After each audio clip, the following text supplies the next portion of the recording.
Yes. आइए उस परमेश्वर का जो हमारा ध्यान करता है, जो हमारी फिक्र करता है, जो हमारी जरूरतों को पूरा करता है, जो हमारी हर एक परेशानी में हमारा दिलगर है, आइए उसके सम्मुख आए। क्योंकि वचन कहता है तुम मेरे पास आओगे तो मैं तुम्हारे पास आऊंगा। आइए उसके पास आने का चुनाव करें इस समय पर। Thank you Jesus, thank you father, thank you, thank you Jesus.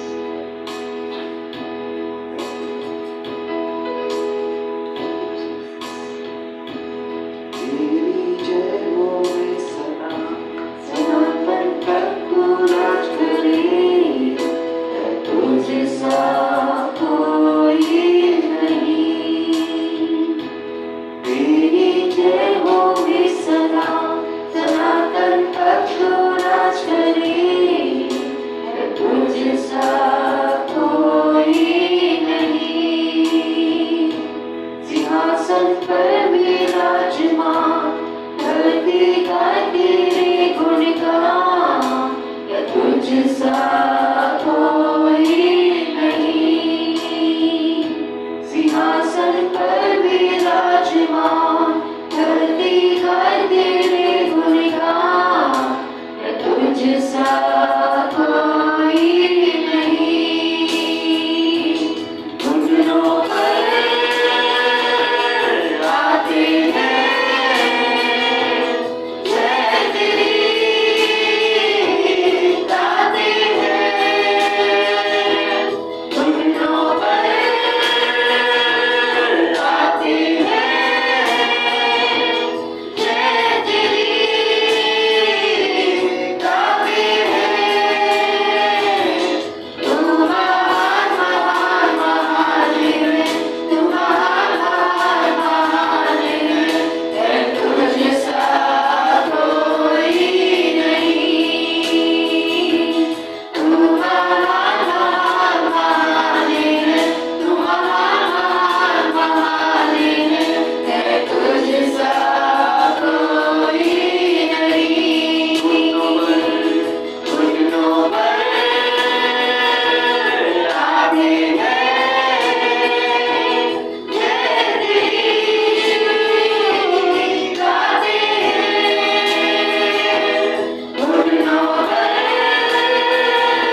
जय की घोषणा करते हैं। Yes, Lord. धन्यवाद स्तोत्र करते हैं पिता, आपका वचन कहता है आदि आदि आदि और आदि अंत है प्रभु जी। Yes, Father. आपको छोड़कर कोई और परमेश्वर न था, न है, न होगा Oh, प्रभु जी। yes, Father. प्रभु धन्यवाद देते हैं प्रभु, अनादि काल से अनंत काल तक आप ही परमेश्वर है प्रभु। Yes, Lord. आज हम आपकी हर एक भलाई का धन्यवाद देते हैं प्रभु जी और विनती करते यीशु मसीह के नाम से। आइए पवित्र प्रभु जी, आपका वचन कहता है जहाँ 2 या 3 मेरे नाम से एकत्रित होते हैं वहाँ मैं उनके बीच में उपस्थित होता हूँ। प्रभु आज हमारे बीच में हम आपकी उपस्थिति का स्वागत करते हैं पिता, हमारे जीवनों में हम आपकी उपस्थिति का स्वागत करते हैं पिता। और वचन कहता है जहाँ परमेश्वर की आत्मा है वहाँ छुटकारा है, जहाँ परमेश्वर की आत्मा है वहाँ आनंद की भरीपूरी है। आज छुटकारे और आनंद की भरीपूरी से हम सभी को आशीषित कीजिए। धन्यवाद के साथ प्रभु सभी के जीवनों को और आने वाले हर एक जीवन को आपके हाथों में सौंपते हुए ये सारी प्रार्थना हम यीशु मसीह के नाम से मांगते हैं। आमीन, आमीन। आइए ताली बजाते हुए परमेश्वर की आराधना करेंगे। Hare Krishna,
परमेश्वर की आराधना, परमेश्वर की स्तुति, उसकी प्रशंसा अपने मुखों से करें। वो आपके मुखों की आराधना से प्रसन्न होता है।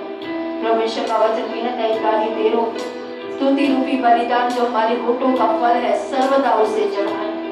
आइए अपने स्तुति रूपी बलिदानों को परमेश्वर को समर्पित करें, उसकी महिमा करें, उसका धन्यवाद करें, उसकी सुरक्षा के लिए, उसकी पूर्ति के लिए।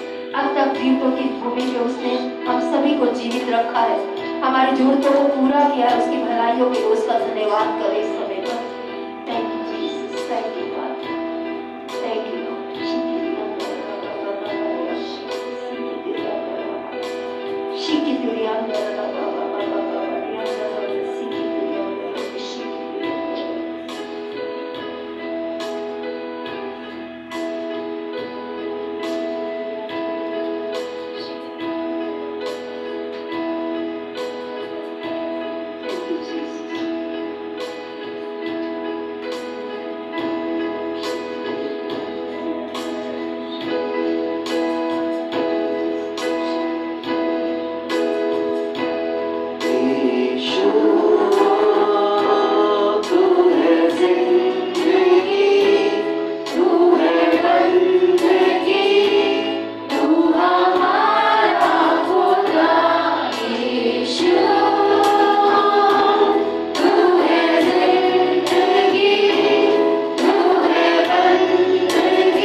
Amen.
नौकरियों में पिता आज खड़ी है पिता, आज मैं यीशु के नाम से उसके घुटनों को, उसकी उन परिस्थितियों को झुकने के लिए यीशु के नाम से प्रभु घोषणा करता हूँ प्रभु जी, ताकि हर एक बात प्रभु जो जिसका तेरा नियंत्रण है पिता, जो आज प्रभु आपका वचन कहते हैं कोई हथियार ऐसा नहीं है जो मेरे विरोध में खड़ा हो सके पिता, मेरे बच्चों के विरोध में खड़ा हो सके, मेरे परिस्थितियों के विरोध में खड़ा हो सके। आज हर उस हथियार पर जो आज शैतान खड़ा करता है पिता, परिस्थितियां खड़ी करती है पिता, लोग खड़े करते हैं पिता, हम यीशु मसीह के नाम से उसे नाश किए जाने के लिए, उसके टूटने के लिए प्रभु हम आपसे प्रार्थना करते हैं पिता, ताकि आपकी इच्छा जो हमारे लिए भली है पिता, आज हमारे परिवार में, हमारी परिस्थितियों में, हमारी बीमारियों में, हमारे फाइनेंस में, हमारे बच्चों में प्रभु आज पूरी होने वाली बन सके पिता, ताकि आप राज करें प्रभु जी। आपके राज्य में जो भलाई है पिता, जो सुरक्षा है पिता, आज वो सब हमारे साथ आने वाली बने, हमारे परिवारों में आने वाली बने, हमारी परिस्थितियों में आने वाली बने प्रभु, ताकि हम आपके राज्य में बढ़ते चले जाए पिता।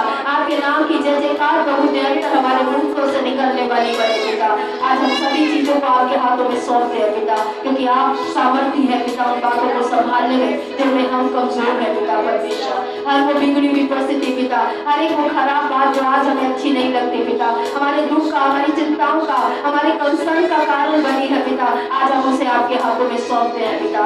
आइए प्रभु जी अधिकार देकर अपनी महिमा के अनुसार उन बातों में कार्य कीजिए, ताकि सब बातों में हम आपकी भलाई को देखने वाले बने पिता। धन्यवाद देते हैं पिता, इस समय इस घड़ी को आपके हाथों में सौंपते हुए प्रार्थना यीशु मसीह के नाम से मांगते हैं, आमीन।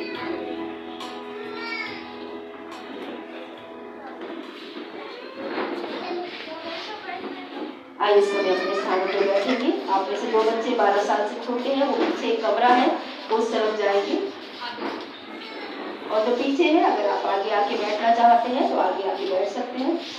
अगर आपको पीछे ठंडक नहीं लग रही और आपको ठंडक चाहिए तो आप आगे आके बैठ सकते हैं।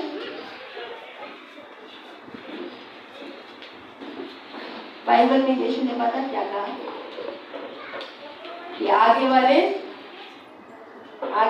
कितनों ने बाइबल पढ़ी है? मैं किरण आपने बोली, आपको छोड़िए, मैं देखना चाहती हूँ और कितनों को बाइबल है। पिछले क्या? आगे वाले पीछे होंगे और पीछे वाले, तो इसलिए आप शायद पीछे बैठते हैं, है ना, कि हमें आगे आना है। पर मुझे खुशी है, कोई बात नहीं, जितने पीछे हैं प्रभु उनको आगे लाने में योग्य है, ठीक है, क्योंकि परमेश्वर का वचन कहता है परमेश्वर ने जगत के मूर्खों को चुना कि ज्ञान वालों को लज्जित कर सके। परमेश्वर ने कमजोरों को चुना ताकि बलवानों को नीचा कर सके। तो परमेश्वर हमारा ऐसा नहीं है जो पीछे वालों को पीछे छोड़ दे, आमीन। वो पीछे वालों को क्या करता है? आगे लाता है। लेकिन इसका मतलब ये नहीं कि हम भी पीछे चलते रहे, ये प्रभु आगे लाएगा। कुछ बातें हमें करनी है, कुछ बातें प्रभु को करनी है। आइए सभी सबों को परमेश्वर के आगे झुकाएंगे, आंखों को परमेश्वर के आगे बंद करेंगे और अपने लिए निजी रूप से प्रार्थना कीजिए कि प्रभु आज मैं यहाँ पे किसी मनुष्य की आवाज को सुनने नहीं आया, मैं इसलिए आया हूँ प्रभु कि आज अपने जीवन के लिए, अपने जीवन की बातों के लिए प्रभु तुझे सुन सकूं। तेरी इच्छा को प्रभु जो मेरे लिए भली है उसे समझ पाऊं। आज प्रभु आपने कहा जिसके कान हो वो सुन ले कि आत्मा कलीसिया से क्या कहता है। आज प्रभु जी मैं अपने लिए और कलीसिया के लिए वो कान मांगती हूँ प्रभु, जो सुन सके कि आज आपकी आत्मा हमसे क्या कहना चाहती है प्रभु, और ना केवल हम उसे सुनने वाले बने बल्कि आज उस पर चलने में भी प्रभु आपसे अनुग्रह और सहायता प्राप्त करें। आज विनती करते आए प्रभु जी, हर एक वो ज्ञान, हर एक वो शिक्षा जो हमें मसीह की ज्ञान और पहचान से परे लेके जाने वाले हर एक विचार को हम यीशु मसीह की चरणों की बंधुआई में समर्पित करते हैं, और हर एक भावना को कैद करके हम यीशु मसीह के चरणों में लेकर आते हैं, आज्ञाकारिता में लेकर आते हैं, जो आज हमें परमेश्वर की अपने चरवाहे की आवाज को सुनने से रोकती है पिता। हर एक बोझिल पर, हर एक भारी पर, हर एक भटकाने वाली बातों पे पवित्र आत्मा अपने अंदर लीजिए यीशु के नाम से पिता। और जैसा आपने कहा भले चरवाहे आप हैं और आपकी भीड़ आपकी आवाज सुनती है। आए पवित्र प्रभु जी, आज हम सभी को अपने चरवाहे की आवाज को सुनने में और उसके पीछे चलने में मदद कीजिए, क्योंकि आपने कहा वो अनजानी आवाजों के पीछे नहीं चलती क्योंकि वो उसे नहीं पहचानती। आज हर एक अनजानी आवाज से हम अपने आप को अनजान करने वाले और अपने चरवाहे की आवाज की तरफ अपने कानों को मजबूत करने वाले बन सके। ईश्वर प्रभु आपसे अनुग्रह दया और सहायता मांगते हैं और यीशु मसीह के नाम में ये प्रार्थना और सहायता मांगते हैं, आमीन। आप सभी को एक बार जो ऑनलाइन ऑफलाइन दोनों के माध्यम से यहाँ उपस्थित हैं, प्रभु की कलीसिया विक्ट्री फैमिली सेंटर नई दिल्ली में आप सभी लोगों का स्वागत है। अगर आज आप पहली बार आए हैं तो कृपया कुछ पल के लिए खड़े होंगे ताकि हम आपका स्वागत कर सकें। आइए इस का स्वागत करेंगे। पुष्पा है जो कि गली में ही रहते हैं, कैलाशा के आसपास या अपने बिलोरिका के आसपास आप बैठ सकते हैं। प्रभु के घर में आपका स्वागत है। पीछे मेरी भाभी भी है पुष्पा, उनका नाम भी पुष्पा ही है। वो श्रीनिवासपुरी से आए हैं, परमेश्वर को जान रहे हैं, समझ रहे हैं और परमेश्वर से अपने परिवार के लिए, आश्चर्य के लिए यानी चमत्कार के लिए कामना कर रहे हैं। परमेश्वर उन्हें आशीष दे, उनके जीवन में काम करें। तो आज का हमारा जो विषय है उसमें जाने से पहले मैं चाहती थी मैं एक वीडियो क्लिप आपको दिखा सकूं, लेकिन सॉरी मैं उसे नहीं चला पा रही, जिसमें मैं आपको दिखा पाती कि सही में आप देखकर भी समझ पाते कि क्या हुआ था। लेकिन जाकर मैं आपको सभी को व्हाट्सएप ग्रुप पे वो वीडियो भेजूंगी आप ताकि उस वीडियो को देख पाए। बाइबल में आपने उसे पढ़ा होगा, लेकिन पढ़ने में और देखकर समझने में अंतर होता है। इसलिए क्योंकि हमारी सारी ज्ञानेंद्रियां जब एक साथ मिलकर किसी चीज की तरफ जाती हैं तो उसका इफेक्ट हमारे जीवन पे, प्रभाव हमारे जीवन पर अलग होता है। तो मैंने कोशिश की लेकिन मैं नहीं कर पाई, उसके लिए माफी चाहती हूँ। लेकिन आज जिस विषय को हम देखने जा रहे हैं वो है कि परमेश्वर के हाथों में सौंपना। एक व्यक्ति बाइबल बताती है, आप में से कई लोग नए हैं या बाइबल के उतने अच्छे जानकार शायद ना हो, उनकी सहायता के लिए मैं बता रही। जो बाइबल पढ़ते हैं, जिन्होंने उस चरित्र के विषय में सुना है, वो शायद बहुत अच्छे से जानते हो या थोड़ा बहुत उससे अवगत हो, लेकिन जो बिल्कुल नहीं जानते उनकी जानकारी के लिए मैं बताना चाहूंगी। निर्गमन अध्याय शुरू होता है। परमेश्वर ने अपने लोगों को देखा जो गुलामी में थे, दुख उठा रहे थे, परेशानियां उठा रहे थे, और परमेश्वर ने कहा कि मैंने अपने लोगों के दुखों को देखा है। और ये बात बताती है परमेश्वर हमेशा जो समस्या में है, परेशानियों में है, उनकी तरफ देखता है। और फिर उसने मूसा नाम के एक अपने जन को चुना, उस पे दर्शन दिया और उन्हें कहा कि तू मिस्र वापस जा, जो मिस्र से भाग कर आया था क्योंकि उसने वहां पे कुछ गलत किया था। वापस उसे कहा तू मिस्र में जा और मेरे लोगों को उस गुलामी में से निकाल कर उस देश में लेके जा जहां मैं उन्हें आशीष देना चाहता हूँ। मूसा ने बहाने बनाते बनाते समर्पण को दिया प्रभु को, और उसने जाकर सारे अपने जो उसके इब्रानी लोग थे यानी उसकी जाति भाषा के लोग जो वहां दुख उठा रहे थे, उनको कहा परमेश्वर तुम्हें इस गुलामी से बाहर निकालना चाहता है। और उसने लोगों को तैयार किया। वो बार बार राजा के पास जाता था और कहता था परमेश्वर बोल रहा है कि यहोवा बोल रहा है कि मेरे लोगों को जाने दे कि वो मेरी 3 दिन जंगल में जाकर मेरी आराधना करें।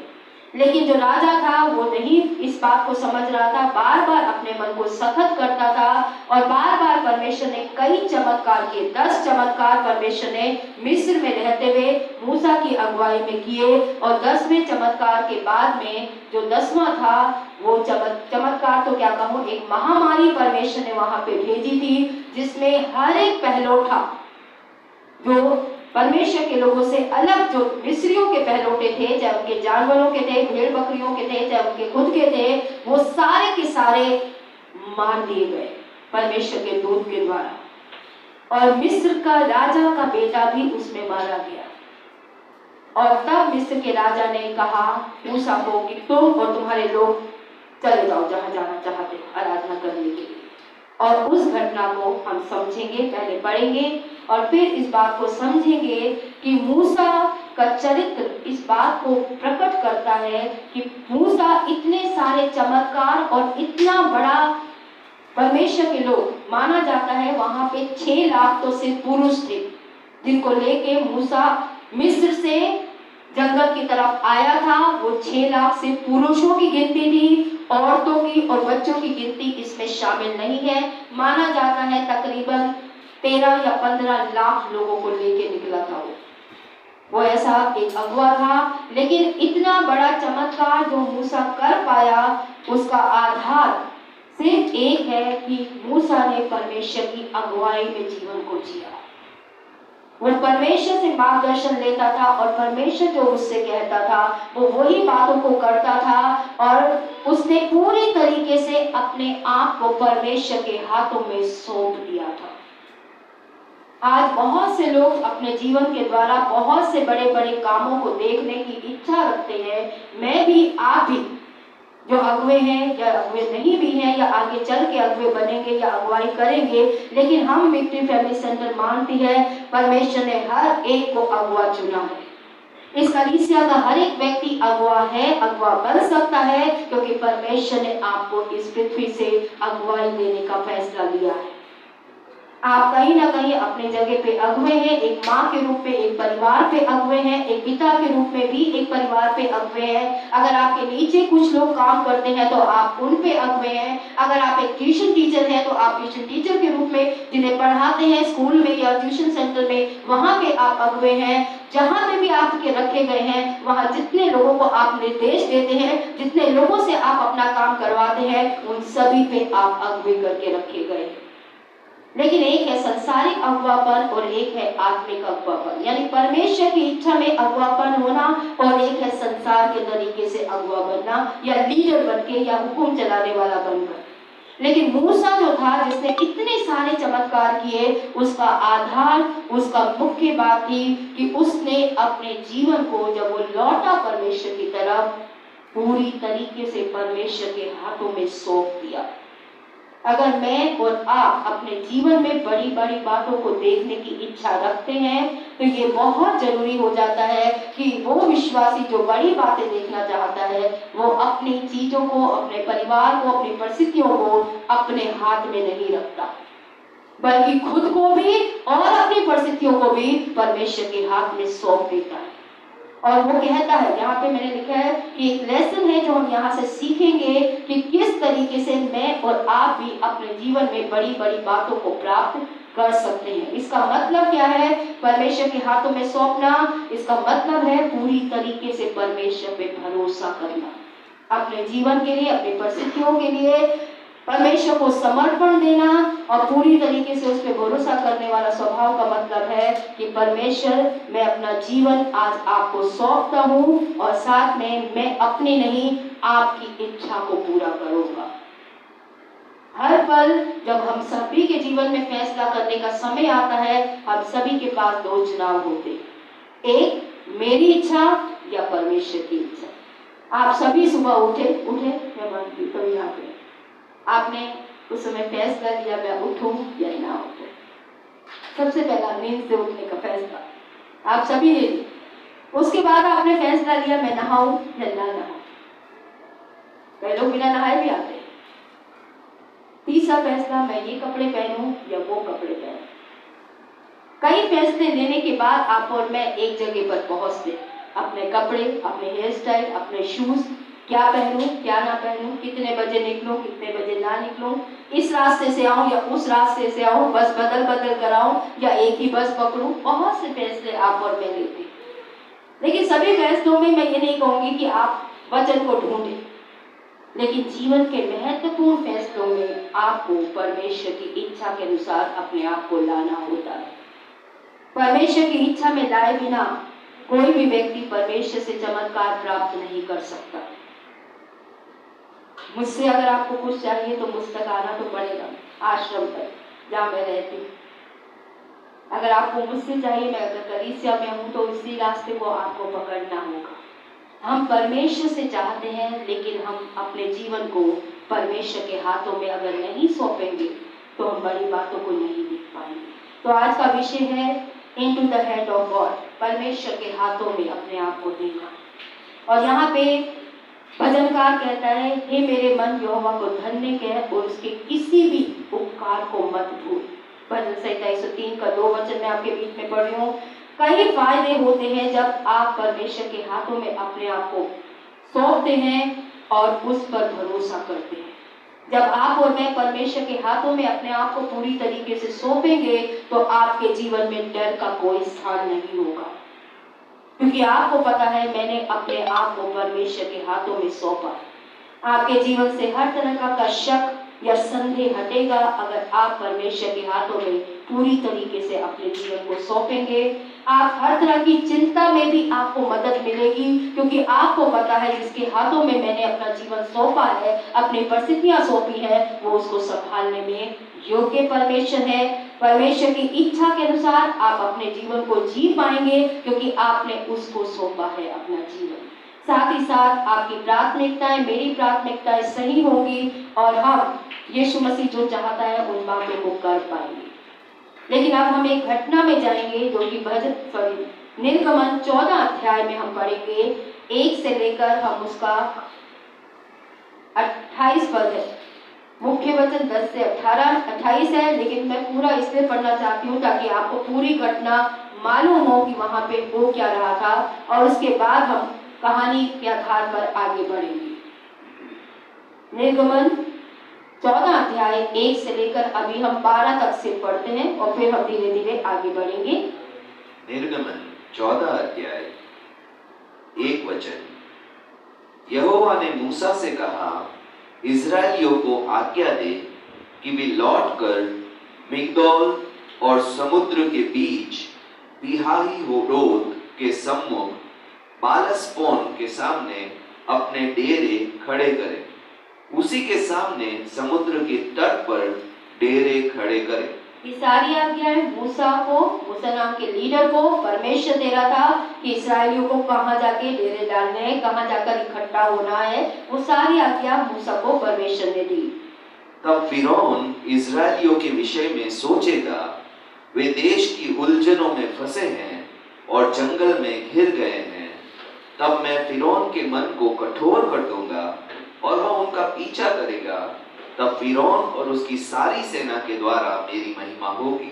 परमेश्वर स्पष्ट बता रहे हैं कि जब तुम डेरे डालोगे, फिरौन अपनी सेना को भेजेगा और सारे के सारे उन्हें घेर लेंगे, लेकिन फिर मैं अपनी महिमा करूंगा उनके बीच में। और मिस्री जान लेंगे कि मैं यहोवा परमेश्वर हूँ। और उन्होंने वैसा ही किया।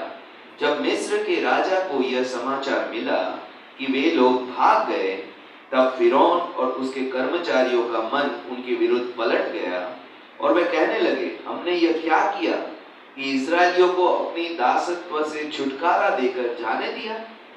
तब उसने अपने रथ जुतवाया और अपनी सेना को संग लिया। उसने 600 अच्छे से अच्छे रथ वरन मिस्र के सब रथ लिए और उन सबों पर सरदार बिठाए।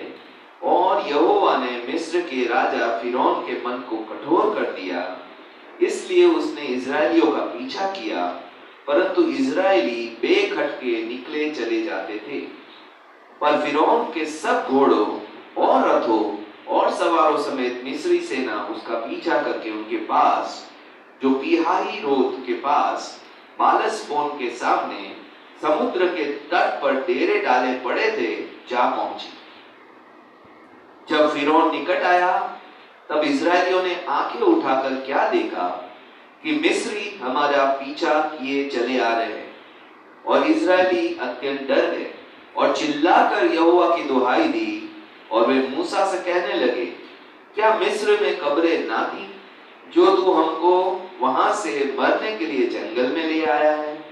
तूने हमसे यह क्या किया है कि हमको मिस्र से निकाल लाया? क्या हम तुझसे मिस्र में ही यह बात ना कहते थे? कहते रहे कि हमें रहने दे कि हम मिस्रियों की सेवा करें। हमारे लिए जंगल में मरने की अपेक्षा मिस्रियों की सेवा करना अच्छा था। यहाँ पे हम रुकेंगे 12 पद पे, 10 और 12 को फिर से भी देखेंगे। मैं कहानी सारांश में आपको सुनाना जा रही हूँ कि मिस्रियों को, मिस्र के राजा फिरौन ने जब पहलौठे मारे गए तो मूसा और को कहा और हारून को कि तुम अपने लोगों को लेकर जहाँ जाकर अपने परमेश्वर की आराधना करना चाहते हो वहाँ चले जाओ। परमेश्वर ने बताया कैसे कैसे उन्हें लाल समुद्र के तट तक आना है। सारे के सारे लिखा है, बिना खटके, बिना किसी डर के अपने झुंड बनाकर अपने बैल बकरियां जो थे सारा सामान लेके वहां से भाग रहे थे। यानी कि वहां से भागने की पूरी तैयारी कर रहे थे और लाल सागर के तट पे आके वो रुक गए और उसी समय उन्हें घोड़ों की राजा ने सोचा, ये उसको जैसे होश आया, ऐसा बाइबल में लिखा है, उसने बोला ये मैंने क्या किया, इतने सारे गुलामों को छोड़ दिया और उसने अपने 600 रथ और अच्छे से अच्छे घुड़सवार और अच्छे से अच्छे सैनिकों को तैनात किया और बोला जाकर इनको मार दो और जो बच जाए उन्हें पकड़ के गुलामी में वापस ले आना। और जब इसराइलियों ने मुड़ के देखा और उसी समय वचन कहता है 10 से 11 और 12 हम फिर से पढ़ेंगे कि क्या हुआ उस समय पर।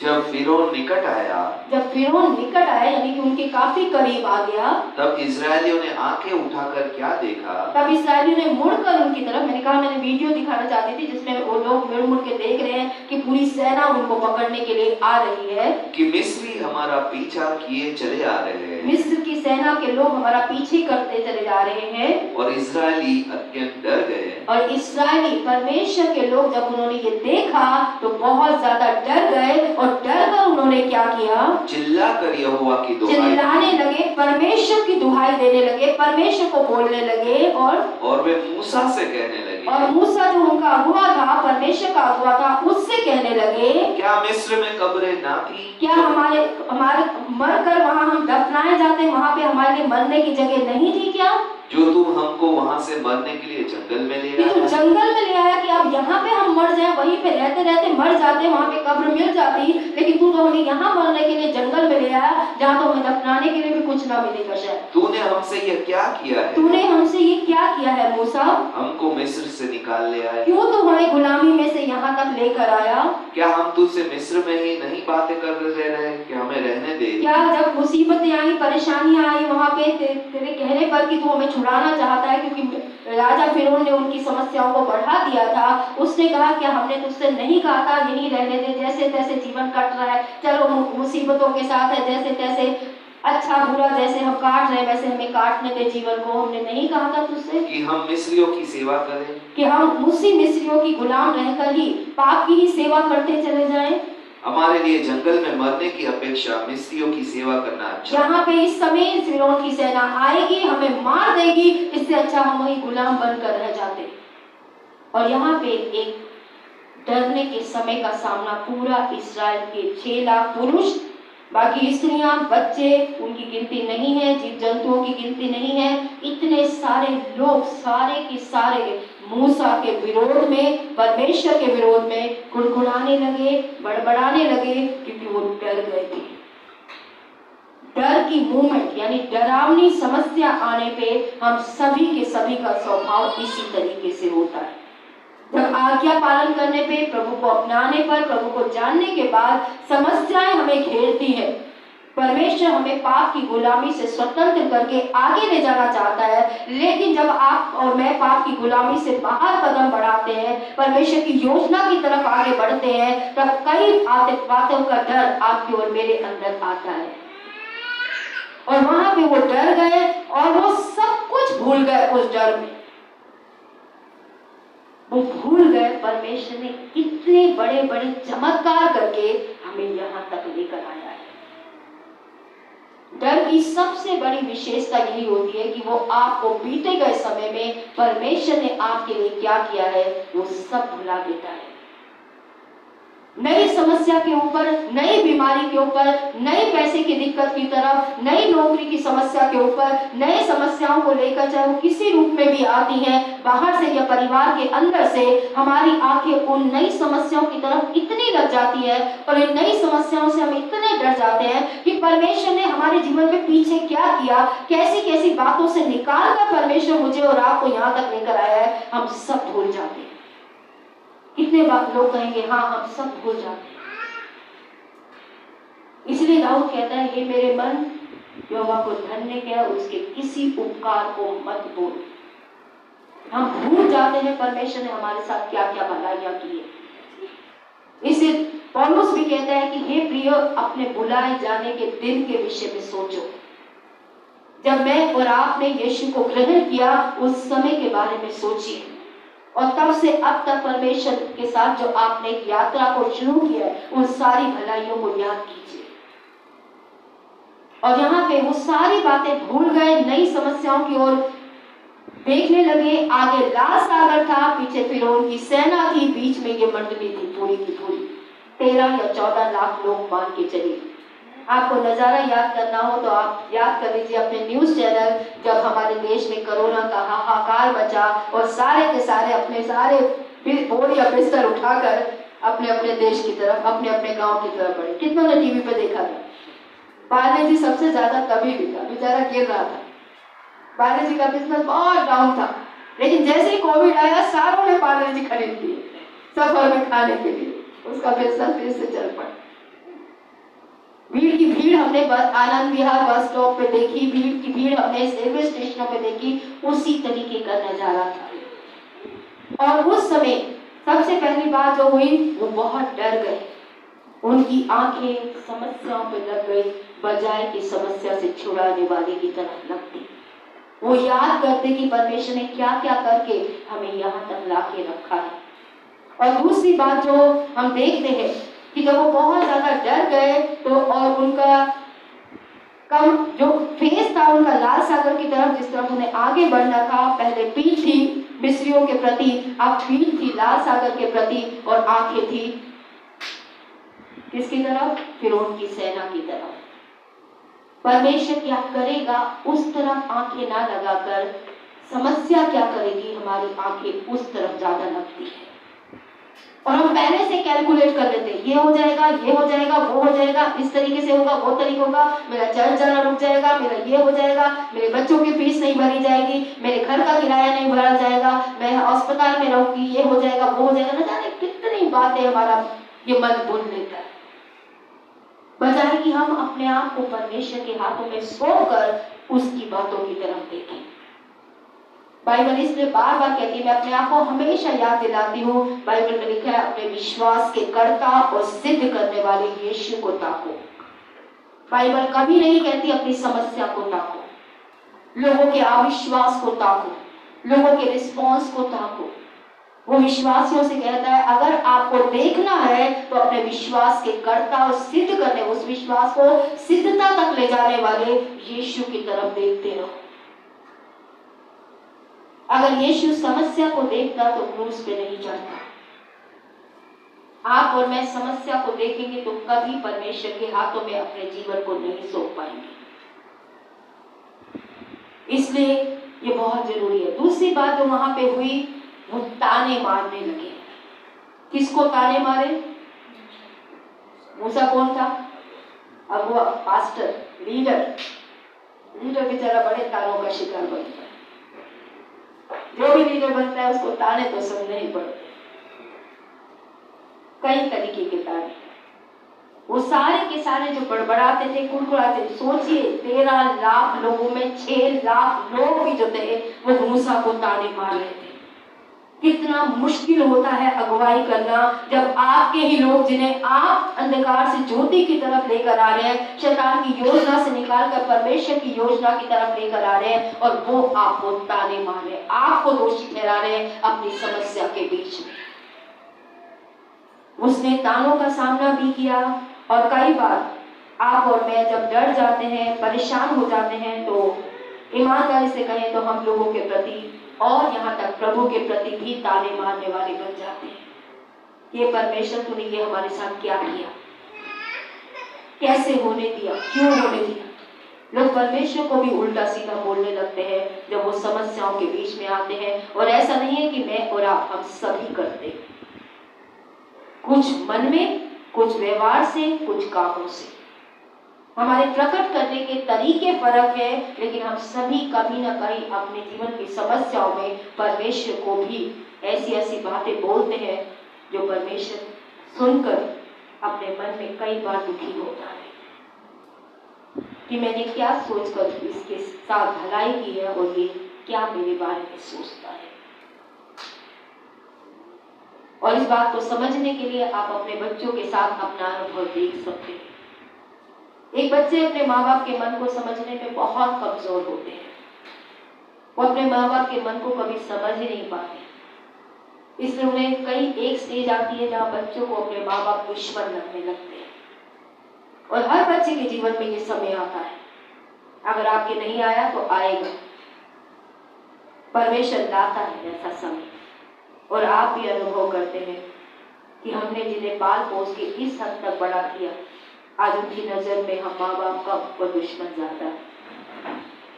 और यहाँ पे इस्राएलियों की नजर में मूसा उनका विरोधी ज्यादा था लीडर का, क्योंकि उनको लग रहा था ये वहां पे अच्छा खासा हम गुलामी कर रहे थे, ठीक है, दुखी थे, परेशान थे, लेकिन जी तो रहे थे, लेकिन यहाँ पे मरने के लिए लेकर आ गया। और ऐसी डर की परिस्थितियों में उन्होंने मूसा को नई उटपटांग बोलना शुरू किया। अब हम आगे देखते हैं कि परमेश्वर ने क्या किया। उसको समझने के लिए हम 13 और 14 पद पढ़ेंगे इसी का। निर्गमन 14 अध्याय 13 पद। मूसा ने लोगों से कहा, डरो मत, खड़े खड़े व उद्धार का काम देखो।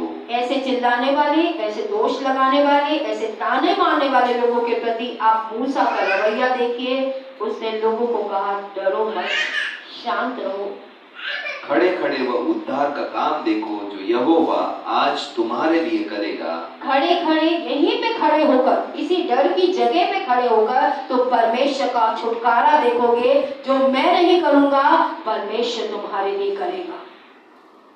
क्योंकि जिन मिस्रियों को तुम आज देखते हो उनको फिर कभी ना देखोगे। यहाँ पे मूसा ने उनके साथ नाराजगी नहीं दिखाई, उन पे चिल्लाया नहीं, उन पे गुस्सा नहीं किया, उन पे दोष नहीं लगाए, उन्हें गाली गलौज नहीं किया, उनके विश्वास को नहीं कि तुम्हारा विश्वास कितना कम और बेकार में मैंने तुम्हारे लिए इतनी मेहनत करी, कोई ऐसी बात नहीं की। बहुत धैर्य के साथ उसने लोगों के साथ काम किया और उसने कहा कि तुम प्रॉब्लम पे फोकस मत करो, परमेश्वर पे फोकस करो। यहोवा आप ही तुम्हारे लिए लड़ेगा, इसलिए तुम चुपचाप रहो। कौन लड़ेगा तुम्हारे लिए? परमेश्वर लड़ेगा। आपकी समस्याओं से आप नहीं लड़ेंगे, परमेश्वर आपके लिए लड़ेगा। जब आप शांत रहकर परमेश्वर को अपने आप को सौंप देंगे, अपनी परिस्थितियां सौंप देंगे, तब परमेश्वर आपके लिए लड़ेगा। तब नहीं जब मैं और आप ही लड़ते रहेंगे। कल भी हमने वचन में सीखा था कि उसने क्या कहा दाऊद ने कि तू मेरे लड़ने वालों से लड़, मैं नहीं लड़ूंगा, क्योंकि वो तो विश्वासी जिनसे लड़ना है, अविश्वासी नहीं। यहाँ पे मूसा भी कह रहा है इस्राएलियों से कि परमेश्वर तुम्हारे लिए लड़ेगा। उसने बजाय कि समस्या की तरफ लोगों का ध्यान ले जाता, उसने कहा परमेश्वर की तरफ अपना ध्यान लेके आओ। और अगर आप लीडर हैं और आपके मेंबर की लाइफ में कभी भी समस्या आती है, कभी भी परेशानी होती है, तो उसे लोगों की तरफ मत धकेलिए। पास्टर के पास जाओ, चर्च में जाओ, इधर जाओ उधर जाओ, उसे परमेश्वर की तरफ धकेलिए। उसे परमेश्वर के पास जाने की सलाह दीजिए, बजाय कि लोगों के पास जाने की सलाह दें। मूसा ने इस्राएलियों को ये नहीं कहा मैं अगुआ हूं, मैं करूंगा, मुझ पे भरोसा रखो, मैं तुम्हारे लिए प्रार्थना करूंगा, मैं तुम्हारे लिए ये करूंगा, मैं तुम्हारे लिए। मूसा ने अपनी तरफ कभी लोगों को नहीं खींचा। उसने कहा परमेश्वर पे भरोसा रखो, क्योंकि मूसा अपनी इच्छा को लोगों के जीवन में लेकर नहीं आया था। ना ही कोई पास्टर आपके जीवन में अपनी इच्छा को लेकर आया है, ना आप अगुवे होके आप लोगों के जीवन में मनुष्य की इच्छा को लेकर जा रहे हो, बल्कि परमेश्वर की इच्छा को आज लोगों तक लेके जा रहे हो। वो परमेश्वर है जो आज शैतान की योजना से लोगों को अपनी योजना में लाना चाहता है, पाप की गुलामी से निकालकर परमेश्वर के राज्य में लाना चाहता है। और लोगों का ध्यान एज ए लीडर हमेशा आपको परमेश्वर की तरफ लेके जाना है। अगर आप लोगों के जीवन में चमत्कार देखना चाहते हैं, कई लीडर अपनी तरफ ही खींचे रहते हैं, लेकिन मूसा ऐसा लीडर नहीं था। मूसा ने हमेशा लोगों को परमेश्वर की तरफ निजी रूप से आने के लिए आग्रह किया।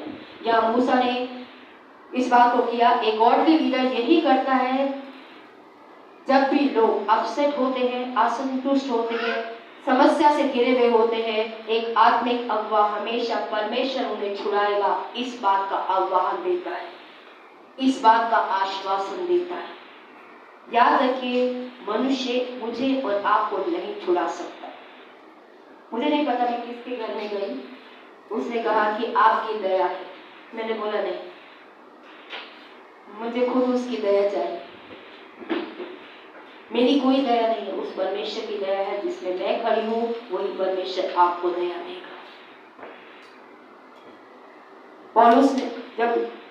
पौलुस ने भी कहा कि मैं भी तुम्हारी तरह पापी मनुष्य हूँ, मेरे आगे झुकने की जरूरत नहीं है। तो हमें लोगों को हमेशा परमेश्वर की तरफ लाने की आवश्यकता है।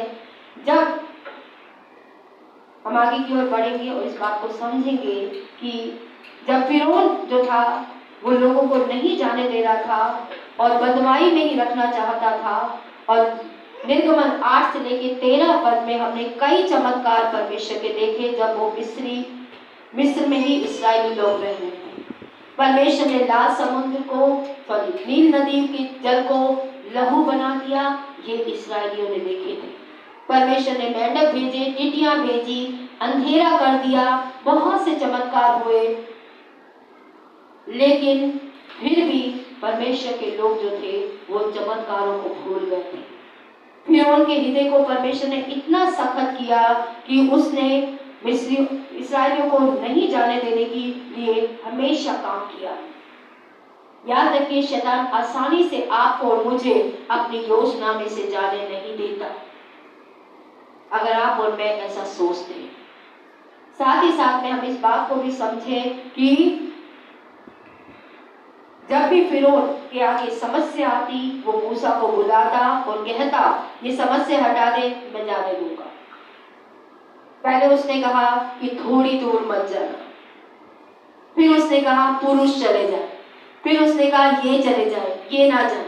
लेकिन मूसा ने क्या कहा कि हमारा एक नाखून का फूल भी नहीं छूटेगा, हम सारे के सारे जाएंगे, जो कुछ हमारे पास है वो सब कुछ लेके हम जाएंगे, हम कोई भी चीज नहीं छोड़ेंगे।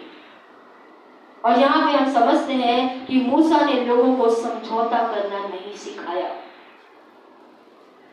आज कई बार विश्वासी लोग समझौता करना चाहते हैं। अगर आपको परमेश्वर का पूरा छुटकारा चाहिए तो समझौते नहीं करने हैं आपको। कि कोई बात नहीं, बच्चे नहीं जाते चर्च, कोई बात नहीं, बच्चों को घर छोड़ के आ जाते। मैं हमेशा लोगों को कहती हूँ खेलने दीजिए उसे, कि बच्चों को साथ लेके आइए अपने।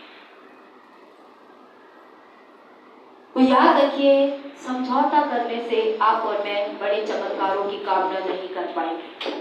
मूसा ने यहाँ पे कोई चमत्कार नहीं किया। जब वो लाल सागर के सामने आया, उसने बोला कि सारे के सारे जाएंगे, और इसी का 13 पद हम फिर से पढ़ेंगे। मूसा ने कहा परमेश्वर तुम्हारे लिए लड़ेगा, तुम्हें सिर्फ परमेश्वर के हाथों में अपने आप को सौंपने की आवश्यकता है। अगर आप परमेश्वर का चमत्कार अपनी परिस्थितियों में देखना चाहते हैं मेरे भाई बहनों, तो पूरी तरीके से परमेश्वर के हाथों में अपने आप को सौंपे। 13 पद हम पढ़ेंगे और 14 भी पढ़ेंगे फिर से, और उसके बाद 15 से लेकर 18 पढ़ेंगे। निर्गमन 14 अध्याय 13 पद। मूसा ने लोगों से कहा, डरो मत, खड़े खड़े वह उद्धार का काम देखो जो यहोवा आज तुम्हारे लिए करेगा, क्योंकि जिन मिस्रियों को तुम आज देखते हो उन्हें फिर कभी ना देखोगे। यहाँ पे परमेश्वर ने खुद बोला मूसा के द्वारा कि परमेश्वर तुम्हें इस बात से बचाएगा, तुम्हारे लिए चमत्कार करेगा, और जिनको मुड़कर तुम देख रहे हो, जिन मिस्रियों को तुम आखिरी बार उन्हें देख रहे हो, अब दोबारा तुम इन लोगों को कभी नहीं देखोगे। और फिर क्या हुआ, ध्यान से यहाँ पे सुनिए और समझिए। 14 वचन, निर्गमन 14 अध्याय का, यहोवा आप ही तुम्हारे लिए लड़ेगा, इसलिए तुम चुपचाप रहो। अगर आपको परमेश्वर की लड़ाई चाहिए तो आपको चुपचाप रहना है और परमेश्वर को लड़ने देना है। आपको खुद लोगों से, परिस्थितियों से, हालातों से नहीं लड़ना है, परमेश्वर को लड़ने की आज्ञा देनी है अगर आपको छुटकारा चाहिए तो। तब यहोवा ने मूसा से कहा, तू क्यों मेरी दुहाई दे रहा है? इस्राएलियों को आज्ञा दे कि वह यहाँ से कूच करे, और तू अपनी लाठी उठाकर अपना हाथ समुद्र के ऊपर बढ़ा और वह 2 भाग हो जाएगा, तब इजरायली समुद्र के बीच होकर स्थल ही स्थल पर चले जाएंगे। और सुन, मैं आप मिस्रियों के मन को कठोर करता हूं और वे वहां भी उनका पीछा करेंगे। तब फिरौन और उसकी सारी सेना और रथों और सवारों के विनाश द्वारा मेरी महिमा होगी। यहाँ पे परमेश्वर ने कहा, तू मुझे क्यों दुखाई दे रहा है? जो तेरे हाथ में लाठी है उसे तू समुद्र की तरफ बढ़ा। और जब उसने ऐसा किया विश्वास से, दोनों तरफ का पानी दीवार की तरह खड़ा हो गया। जैसे मैंने कहा, मैं आपको वीडियो भेजूंगी, आप ध्यान से उसे देखिएगा। और बीच में सूखी जमीन निकल आई। और अभी विश्वासियों को, यानी जो इस्राएली है, मैं उन्हें विश्वासी कह के बात करूंगी, उस सूखी जमीन पे उन्हें पैर रखना था, विश्वास करना था कि वहां पानी नहीं है, दिख रही है, लेकिन उनके सामने ये चमत्कार हुआ। अब उन्हें विश्वास की एक छलांग लगानी थी, जो हर एक विश्वासी को लगानी होती है कि परमेश्वर जो रास्ता दिखा रहा है उस पे चलना।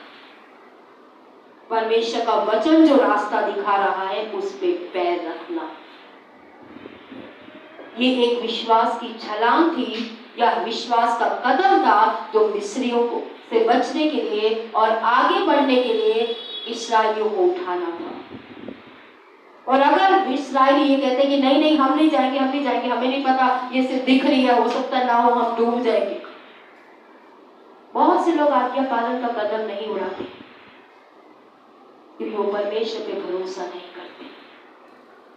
जानते हैं मेरी और आपकी आज्ञाकारिता, विश्वास कैसे प्रकट होता है? तो विश्वास कहने से हमारा विश्वास प्रकट नहीं होता। विश्वास, मैंने जैसे कल भी किसी को बोला, हम सभी को विश्वास है, हम सभी में विश्वास विद्यमान है। कैसे पता चला? आप आके बैठे, आपने कुर्सी को हिला के देखा, टांग टूटी तो नहीं है उसकी, गिर तो नहीं जाएंगे आप? कितने लोग ने कुर्सी को हिला के देखा बैठने से पहले? हम सभी ने विश्वास किया कि ये कुर्सी ठीक है। लेकिन बाइबल ऐसे विश्वास की बात नहीं करती। बाइबल का परमेश्वर आप उस पे कितना भरोसा करते हैं ये इस बात से तय करता है कि जब उसका वचन कुछ कहता है आप कितना मानते हैं, अपनी परिस्थितियों में उसे कितना अपनाते हैं। बाइबल का परमेश्वर कहता है 6 दिन काम करो, 7वें दिन परमेश्वर का विश्राम दिन मानकर उसका आदर करो। आप और मैं कितना उसको मानते हैं ये मेरा और आपका विश्वास दिखाता है। क्या मैं ऐसी नौकरी पकड़ता हूँ या नहीं पकड़ता, या ऐसा कोई भी पार्टिसिपेशन करता हूँ या नहीं करता जिसमें 7वें दिन का विश्राम है कि नहीं। ये दिखाता है मैं और आप बाइबल के परमेश्वर पे कितना विश्वास करते हैं। बाइबल के परमेश्वर पे हमें कितना विश्वास है जब हमारे घर के खर्चे पूरे ना हो फिर भी वो कहे अपना 10वांश निकाल कर मेरा आदर कर, मैं स्वर्ग के झरोखे खोलूंगा, और हम 10वांश पूरा नहीं देते या देते ही नहीं है और कहते हैं हम यीशु मसीह पर विश्वास करते हैं। ऐसा विश्वास झूठा है और आप अपने आप से झूठ बोल रहे हैं, कलीसिया से झूठ बोल रहे हैं, परमेश्वर से झूठ बोल रहे हैं। मत कहिए अपने आप को विश्वासी। आज्ञाकारिता के बिना कोई व्यक्ति अपने विश्वास को नहीं दिखा पाया।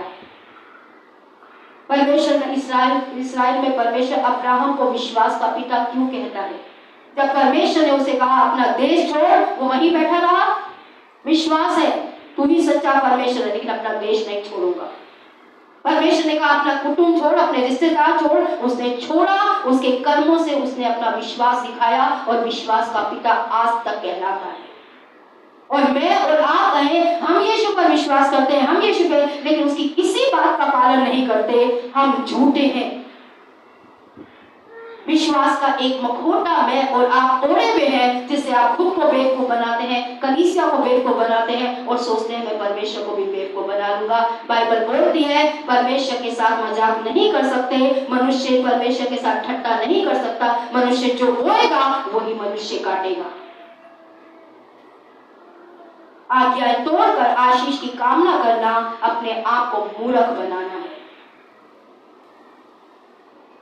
ये एक विश्वास की छलांग थी जो उन्हें बंधुआई से बाहर लेके जाएगी। आपकी और मेरी सारी बंधुआइयों से बाहर अगर आना है आपको और मुझे, तो विश्वास की चाल को चलने के लिए परमेश्वर के वचन के अनुसार विश्वास का कदम बढ़ाना पड़ेगा। अगर गुलामी से बाहर आना है, बीमारी की गुलामी, पैसे की गुलामी, समस्याओं की गुलामी, रिश्तों की गुलामी, जिस भी गुलामी में आज आप पस्त हो रहे हैं, उन गुलामियों से बाहर आने के लिए बाइबल के परमेश्वर की बातों को मानना पड़ेगा। और अगर आप नहीं मानना चाहते तो आप मिस्र में ही रह जाएंगे। चुनाव मेरा और आपका दोनों का है। परमेश्वर के हाथों में जब सौंपेंगे तो परमेश्वर कुछ करेगा। मेरा समय मेरे हाथ में है, मैं तय करूंगा मैं सबर का आदर करूं या ना करूं, कैसे करूं, जल्दी आके करूं, देर से आके करूं, मैं तय करूंगा। तो मैंने परमेश्वर को क्या सौंपा? मेरा घर मेरा है, मैं तय करूंगा मैं कितना दूंगा नहीं दूंगा, मेरा है। तो परमेश्वर को क्या सौंपा? मेरा शरीर मेरा है, मैं परमेश्वर की सेवा करूं ना करूं, तो क्या परमेश्वर ने आपने परमेश्वर को सौंपा ही क्या, जिसमें परमेश्वर आपके लिए चमत्कार करेगा? सिर्फ शब्द सौंपे? परमेश्वर का वचन सिर्फ बातों में नहीं है। परमेश्वर बातें करने वालों से इंप्रेस नहीं होता। बातें करने वाले बहुत बड़े बड़े ज्ञानी पड़े हैं इस दुनिया के अंदर, लेकिन यहाँ पे उन्होंने उस सूखी जमीन पे कदम बढ़ाए। बाइबल बताती है, इसमें कहानी में जो वीडियो भेजूंगी आपको हमारे व्हाट्सएप ग्रुप पे, आप देखिएगा। परमेश्वर मिस्री लोग इस्राएली लोगों के ऊपर हमला ना कर सके, इसलिए एक आग का खंभा मिस्री और इस्राएलियों के बीच में लाके खड़ा कर दिया, जो इस्राएल को उजाला दे रहा था, मिस्रियों के आगे अंधेरे को किए हुए था। और जब तक सारे इस्राएली बाहर नहीं निकल गए तब तक वो हटा नहीं, और जब वो निकल गए तब परमेश्वर ने खंभा हटाया और मिस्री भी उसी सूखी जमीन पे चलने लगे। परमेश्वर ने मूसा से कहा फिर से छड़ी ला, और मूसा ने फिर से छड़ी लाई। वो सारा पानी मिस्रियों के ऊपर आ गया, सारे के सारे उस समुद्र में मर गए जितने पीछे चले। लेकिन अगर इस्राएली विश्वास का कदम नहीं बढ़ाते तो इस्राएली मिस्र में ही नाश होते। और विश्वासी अगर पूरी रीति से परमेश्वर के हाथों में अपने आप को नहीं सौंपेगा तो मिस्र यानी पाप की गुलामी में ही वो पिसता रहेगा। ये आपको और मुझे तय करना है कि सिर्फ होठों का समर्पण दें या आज्ञा पालन। विश्वास, आज्ञा पालन आपके और मेरे विश्वास को दिखाती है। विश्वास शब्दों से नहीं, बाइबल में लिखा है याकूब की पत्री में, विश्वास बिना कर्म के मरा हुआ है। कोई कहे मुझे विश्वास है, कर्म ना करे तो ऐसा विश्वास कोई उद्धार नहीं कर सकता, किसी को नहीं बचा सकता ऐसा विश्वास। अब्राहम से परमेश्वर ने कहा हाजिरा को निकाल दे, उसने निकाल दिया। परमेश्वर ने अब्राहम से कहा अपने बेटे को बलि कर, अब्राहम चल पड़ा। जब जब जो परमेश्वर ने बोला अब्राहम ने वो सब कुछ किया। और ये दिखाता है अब्राहम ने अपना जीवन परमेश्वर को सौंपा था। जब आप बाइबल उठाकर कहते हैं परमेश्वर कहता है क्षमा कर दे और आप क्षमा करते हैं, तब आप चमत्कार देखते हैं। जब आप बाइबल पढ़ते हैं परमेश्वर कहता है अपने पति की अधीनता में रहे, और आप मूर्खता की बातें देखकर भी, उसके सही ना होने पर भी पति की अधीनता में चलते हैं, चमत्कार आप तब देखते हैं। परमेश्वर के वचन के लिए दिमाग इस्तेमाल करने की जरूरत नहीं है, उसका दिमाग हमारे दिमाग से बहुत बड़ा है, उस पर भरोसा करना है। जब आपके घर में घटी है और परमेश्वर कह रहा है पूरा 10वांश दे दे, और आप उठा के दे देते हैं, तब वो देखता है आपने घटी में क्या किया है और वो भरी पूरी के रास्ते खोलता है। अगर आपने खुद तय कर लिया आप अपनी कमियां पूरी करेंगे, अपने घर की कमियां पूरी करेंगे, तो परमेश्वर नहीं करेगा। मूर्ख मत बनाइए अपने आप को। अब तक जब तक प्रभु को नहीं जाना था, हम अपने लिए खुद लड़ रहे थे, खुद मर रहे थे। अब हमारा लड़ने वाला और हमें बचाने वाले के पास हम लौट कर आए। और अगर अभी भी वैसे ही जीना है तो बेहतर है वही लौट जाए। क्या मेरे शब्द आपको बहुत बुरे लगे, लेकिन भाई बहनों मैं आपसे प्यार करती हूँ, इसलिए इसलिए आपसे कह रही हूं, परमेश्वर के साथ मजाक मत कीजिए। विश्वास की छलांग लगाना सीखिए। दिखाइए अपने कर्मों से कि आपने अपने जीवन को परमेश्वर को सौंपा है, और अपनी आज्ञाकारिता से दिखाइए। डूबेंगे उसकी इच्छा को पूरा करने के लिए, क्योंकि वो बचाने में सामर्थ्य है। पतरस को अगर परमेश्वर ने नहीं कहा होता तू चल, पतरस को बचाने के यीशु नहीं आता। मैं आज आपको बोल रही हूं, पानी पे चलने के लिए पतरस को यीशु ने कहा था। आज विश्वास के साथ आज्ञाकारिता करने के लिए यीशु आपसे कहता है, और जब आप करेंगे हो नहीं सकता कि वो आपको बचाने के लिए ना आए। लेकिन करेंगे या नहीं करेंगे वो तय में मुझे और आपको करना है। उसी नाव में यीशु के 11 और चेले भी बैठे थे, लेकिन जिसने चमत्कार उसी ने देखा जिसने यीशु की बात को माना। आज यीशु की बातों को तोड़कर आप और मैं चमत्कार नहीं प्राप्त कर सकते। इसलिए मिस्रियों ने के सामने इस्राएलियों ने विश्वास की छलांग लगाई। सारे बचे, एक बचा या कोई ना बचा? जितने बाइबल पढ़ी है बताइए। सारे बचे इस्राएली या कुछ रह गए थे? क्यों? क्योंकि सबने उस मार्ग पे चलने का फैसला लिया जो परमेश्वर ने बताया। कोई दाएं नहीं भागा, कोई बाएं नहीं भागा, उसी रास्ते पे भागे बचने के लिए जो परमेश्वर अपने वचन से उनको दिखा रहा है। आपको और मुझे बचना है तो ये वचन का रास्ता अपनाइए, वरना जिंदगी भर प्रार्थना कराते रहिए, कुछ नहीं होगा। हम हिंदू विश्वास से निकल कर ना सोचते हैं प्रार्थना कराने सब ठीक हो जाए। पर आज मैं आपसे कहूंगी मेरे भाई बहन, अपने आप को बुद्धू मत बनाइए।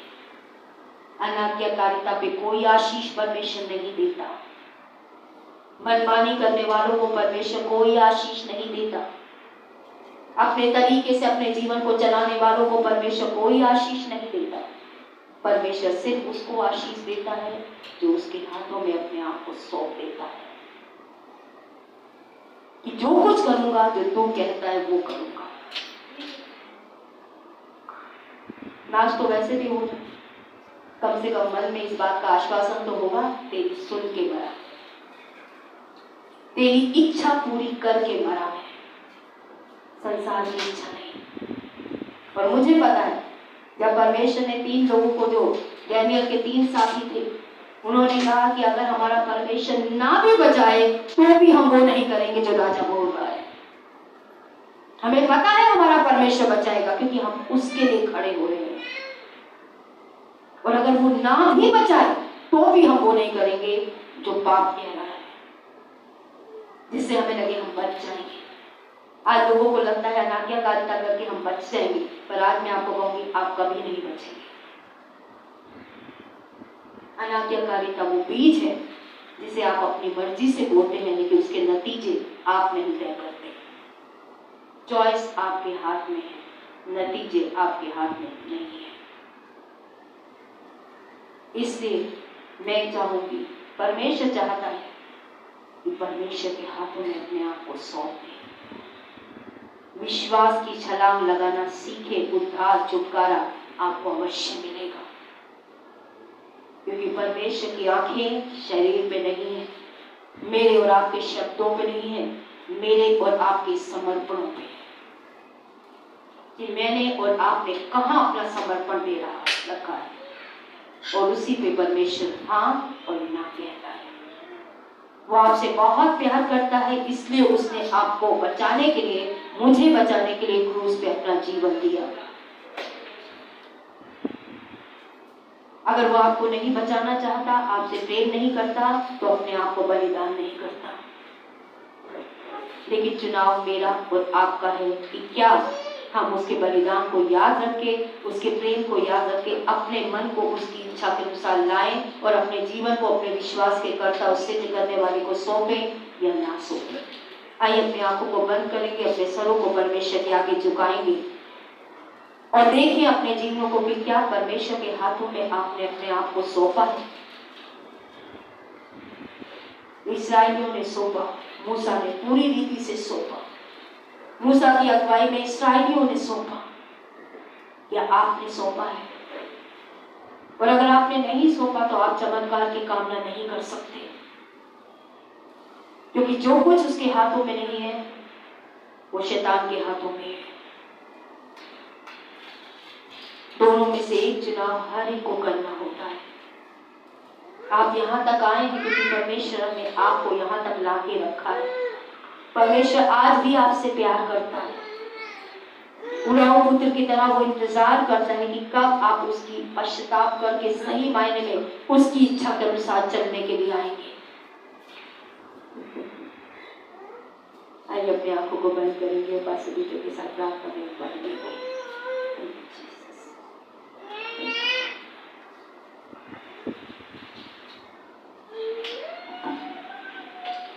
Thank you, Jesus.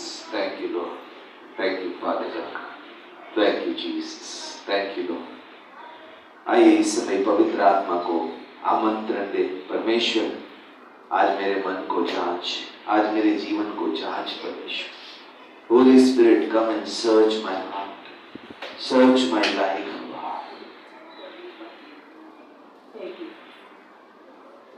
Thank you, Jesus. Thank you, Father God.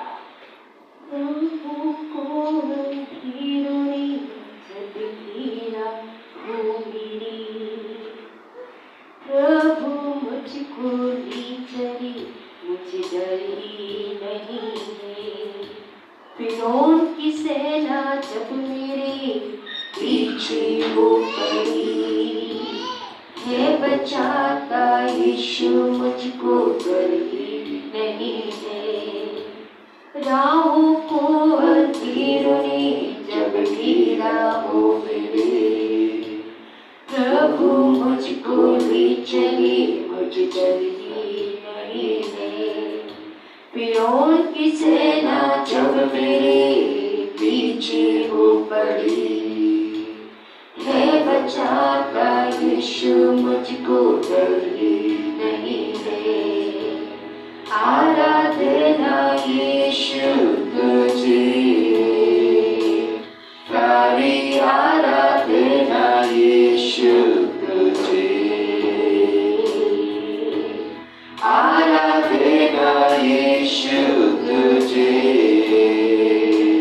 सारी आराधना यीशु तुझे।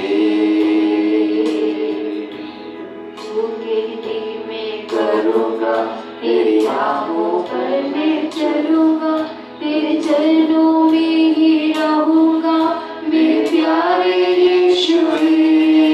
तू जो कह दे मैं करूँगा, तेरी राहों पर मैं चलूँगा, तेरे चरणों में ही रहूँगा, मेरे प्यारे यीशु। आराधना यीशु तुझे, सारी आराधना यीशु तुझे,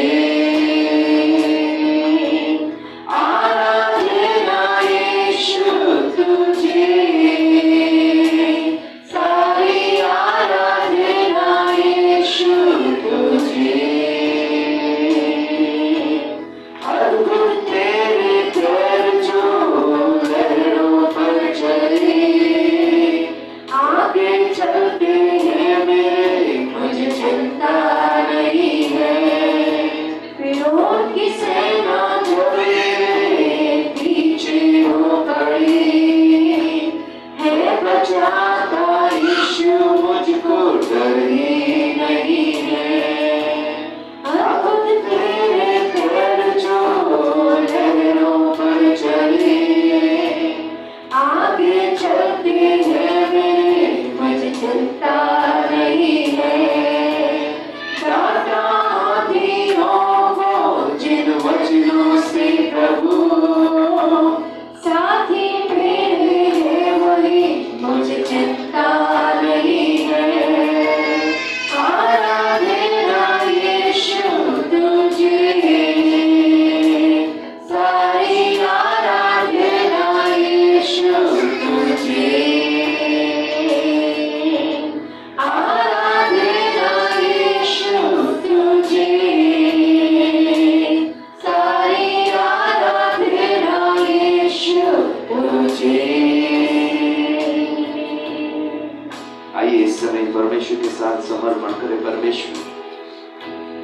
मार्ग दिखाएगा जो तेरा वचन कहता है परमेश्वर। Yes, Father. आज मैं अपने आप को उस मार्ग पे चलाने के लिए समर्पित करता हूँ। Yes, Father.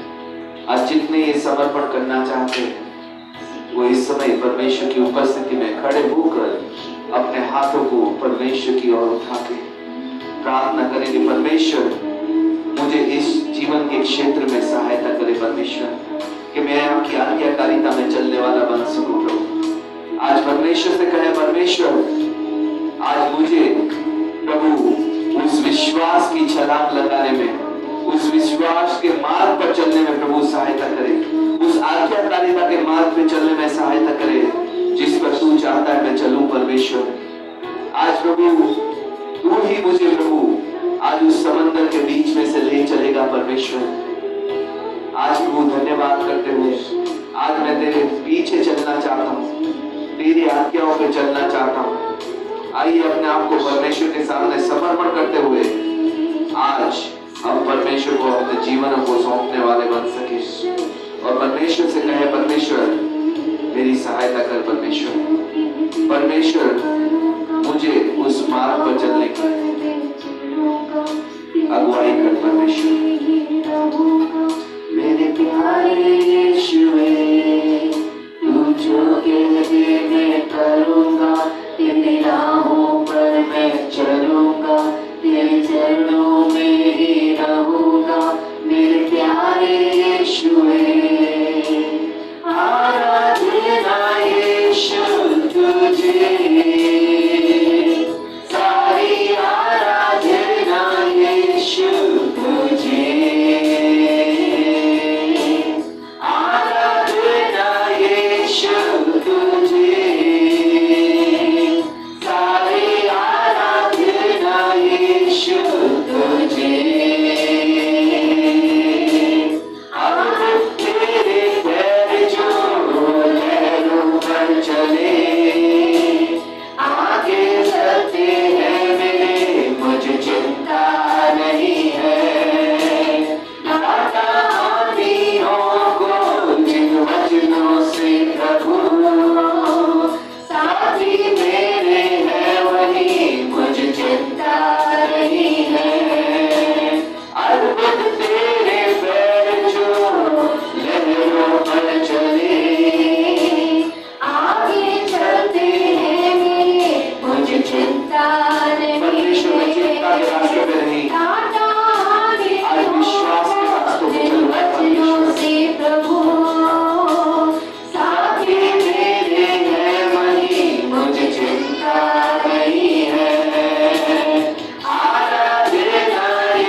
आइए उन बातों के लिए खुद परमेश्वर से प्रार्थना करें, परमेश्वर से दुआएं निर्णय ले परमेश्वर के आगे।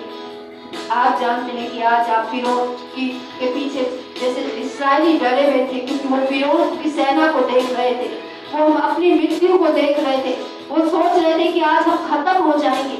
आज अगर आपकी आंखें उन्हीं डरों की परिस्थितियों में लगी हैं जिसमें आपको लग रहा है कि सब कुछ खत्म हो जाएगा, या मेरा विश्वास का जीवन खत्म हो जाएगा, मेरा प्रभु के साथ जीवन खत्म हो जाएगा, या जो भी बातें आज आपको डरा रही हैं, आइए उनकी तरफ से अपनी आंखें हटाकर आज परमेश्वर के उद्धार की तरफ अपनी आंखों को लगाएं।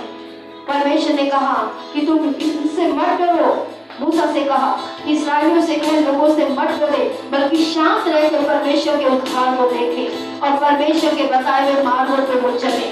उस विश्वास की छलांग को वो लगाए जो परमेश्वर उन्हें दिखा रहा है, उन विश्वास के कदमों को परमेश्वर के आगे बढ़ाए जो उसके वचन के द्वारा उसकी आज्ञा के अनुसार खुले हैं। उस ओर आगे बढ़ने के लिए परमेश्वर ने उन्हें बोला, ताकि परमेश्वर उन्हें बंधुआई से स्वतंत्र कर सके, मिस्र की गुलामी से स्वतंत्र कर सके, पाप की गुलामी से, आदतों की गुलामी से, शराब की बंधुआई से हो, नशे की बंधुआई से हो, निराशाओं की बंधुआई से हो, समस्याओं की बंधुआई से हो। परमेश्वर आपको स्वतंत्र करना चाहता है।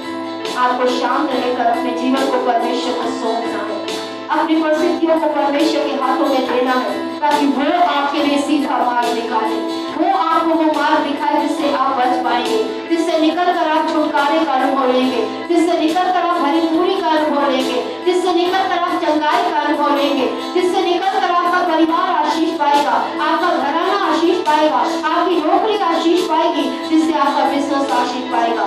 आइए परमेश्वर से उन बातों के लिए अपनी आंखें बंद करके परमेश्वर से प्रार्थना करें। इस समय जो भी बातों में प्रभु जी ने आपसे बात की है, परमेश्वर के वचन से आपसे बात की है, जो समर्पण आप देना चाहते हैं खुद परमेश्वर को दीजिए, उसके बाद मैं आपके लिए प्रार्थना करूंगी।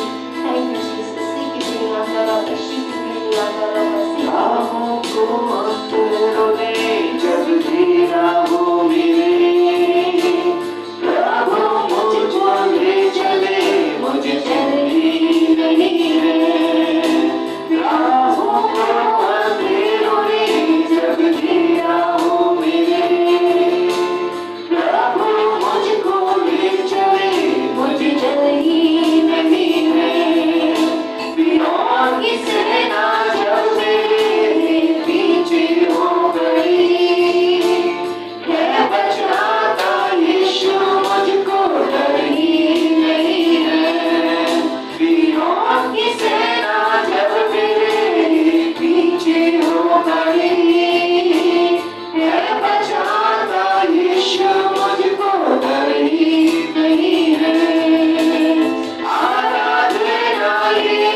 प्रभु आज आपके लोगों ने मुख को खोलकर जो जो प्रार्थनाएं आपके सम्मुख की है पिता, आप उन्हें सुनिए और आपके लोगों को प्रभु आप जो मन को देखते हैं प्रभु आज उनके मन के विश्वास के अनुसार उन्हें आशीष दीजिए मेरे पिता, क्योंकि आपने हर एक व्यक्ति जिसके जीवन में काम किया उसे एक ही बात कही, तेरे विश्वास के अनुसार तेरे लिए किया जाएगा।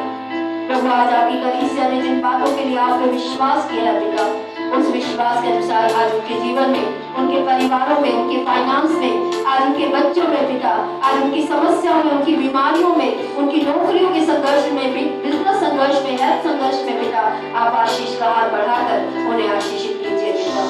धन्यवाद के साथ ये प्रार्थना हम प्रभु यीशु मसीह के नाम से मांगते हैं, आमीन।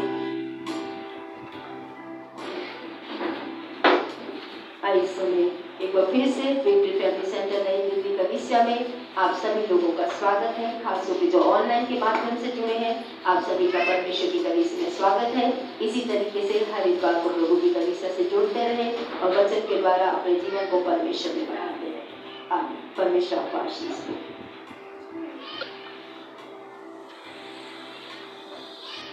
इस समय हम कलीसिया के अनाउंसमेंट की तरफ आगे की तरफ बढ़ेंगे।